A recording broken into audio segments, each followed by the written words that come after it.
Hi friends, welcome back. My name is Bunti. In today's video, I'll talk about ASML Investor Day. For those who are unfamiliar with ASML, just a quick recap. It is a Dutch company that develop and manufacture photolithography machines for semiconductor industry. For example, all current iPhones, iPad, M1 chips are produced by TSMC. The machines that TSMC use to print the circuit on the wafer in the chip manufacturing is known as lithography machines. The most advanced type of lithography machine is known as EUV or extreme ultraviolet machine, and ASML is the only company in the world that know how to develop such machine. I have made a YouTube video on ASML. I will put the link in the description. Feel free to check out. Investor Day. ASML just organized the Investor Day on 29th of September. The management used this event to share their long-term strategy and financial model. They do not organize such event every year. The last time they had an Investor Day was 2018, which was 3 years back. So it is definitely good that we can listen to the latest update from the management on their strategy and outlook. You can find the full video in their website together with their presentation slides. If you prefer to watch using YouTube, you can use the two links in the description. You know, using YouTube, you can watch it at a faster speed like 1.5x or 2x if you can. In this video, I'll share with you a couple of key highlights that I find quite interesting. Message from the CEO. This is the first slide from Peter Vanek, the CEO of ASML. He highlighted 3 key points. Industry megatrends are fueling market growth into the future, enabling ASML's strong growth opportunity into the next decade. ASML's strategy aims to deliver long-term growth and stakeholders' value. When I look at this slide, I try to look for the main theme or the key message that the management want to tell us. Can you spot the keywords that I repeated in these 3 points? Yes, the answer is growth. They are telling us that the industry is growing because of the megatrends, and they are expecting the growth to last at least for the next decade. Lastly, these trends will deliver stakeholders value, which include value to the shareholders in the forms of dividends and share buyback. What are the global megatrends that was mentioned by Peter? He highlighted 5 trends: cloud, 5G and infrastructure, artificial intelligence, intelligence age, gaming, simulations, and visualization.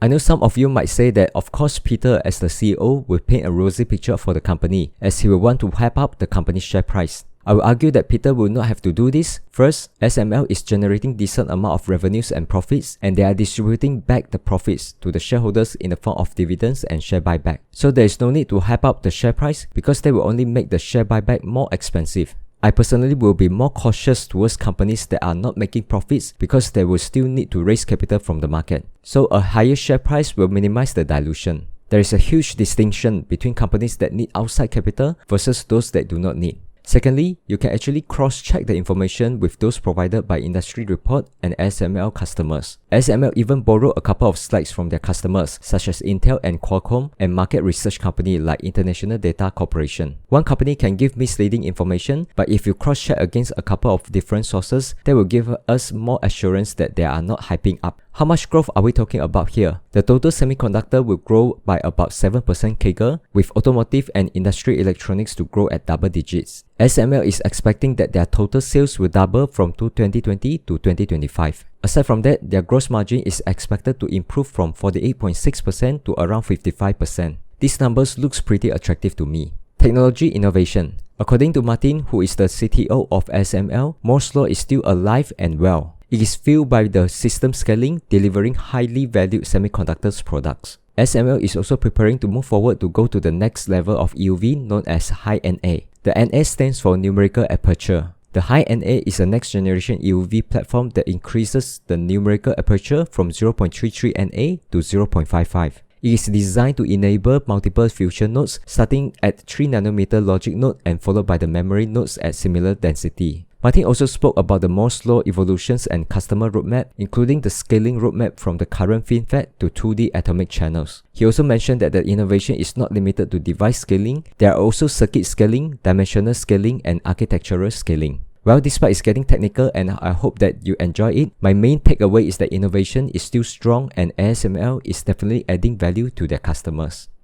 Where we are today on FinFET, at the 3nm node, we move to nanosheets or gate-all-around, and we're going to various versions of that nanosheet, going in the end to below nanometer to atomic channels. So this is to say that the device itself has a substantial movement of improvements moving forward. However, as been shown by Mark Clue earlier this year in his presentation, I copied the slide of him, the innovation is not limited to device level. You see here major innovations as labeled by the amount of transistors on a single system, on chip level as well as system level. And I remember 3 years ago, I introduced with you what I call the 4 engines. And the 4 engines, you can also look at this picture.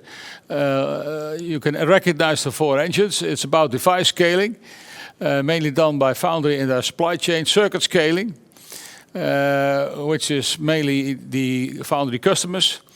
And the foundries, dimensional scaling is the litho supply chain, including customers, as well as architectural scaling, which is mainly done by foundry customers. You see here the orange dots is where we are actively, mainly on chip level. Now, if you go back in history and look to Moore's law evolution, my starting point is around the mid-70s. You see here that the clock frequency of chips has been steadily increasing until around 2005, where the clock frequency stalled. When it comes to litho density, dimension of contact poly pitch times metal pitch and transistor density, those has to continue to scale up to today and continue to scale the coming 10 years. However, since the clock frequency is scaling, we have to look to a different metric to show the performance progress of chips. Mark did a presentation by introducing the concept, what he called energy efficient performance, which is in fact the amount of operations per second divided by the energy per operation. And on a single device, it's about the clock frequency divided by the switch energy.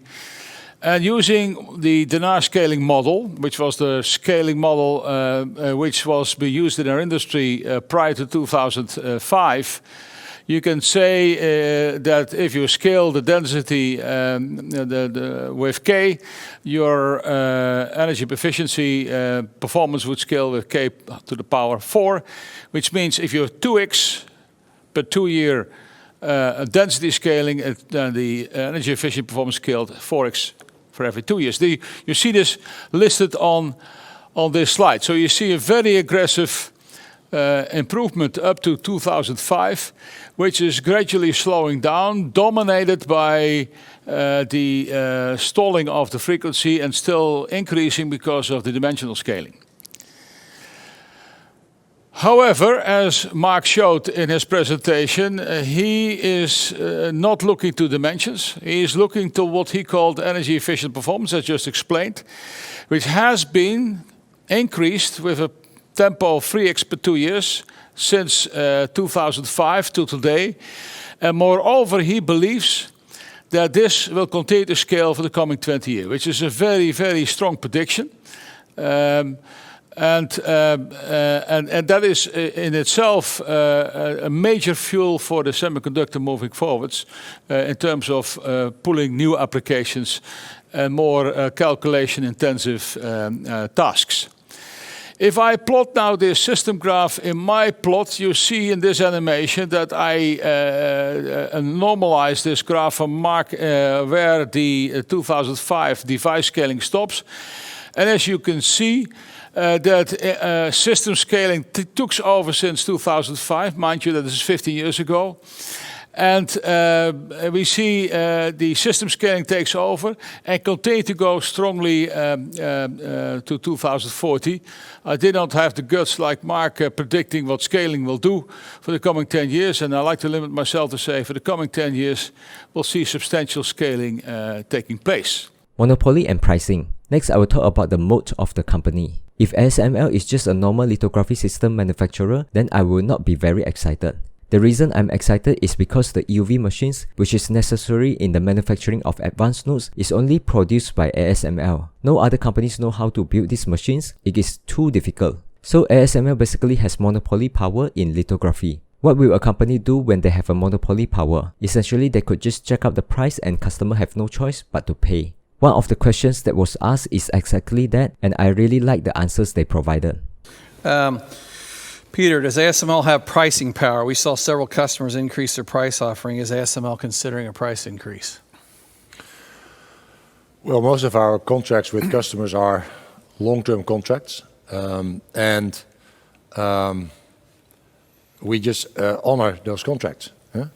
And we price the tools, and I think Christoph referred to it, based on the value that we and our customers believe the tool has, and that's the price. You know, I think particularly important in a situation where our customers are, with respect to high-end immersion and EUV, basically dependent on us as 100%. Yeah. So when you have contracts and then long-term contracts and you're the only one, and as you also know that our strategic priority is customer trust. Yeah, it doesn't jive with just breaking over a one-sided contract and just cranking up the price. Yeah. I mean, the price is based on the value of the tool. Yeah.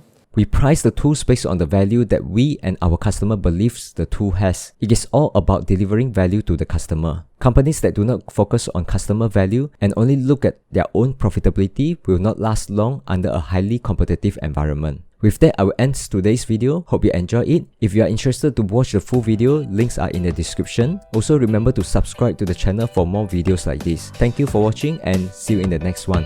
Cheers!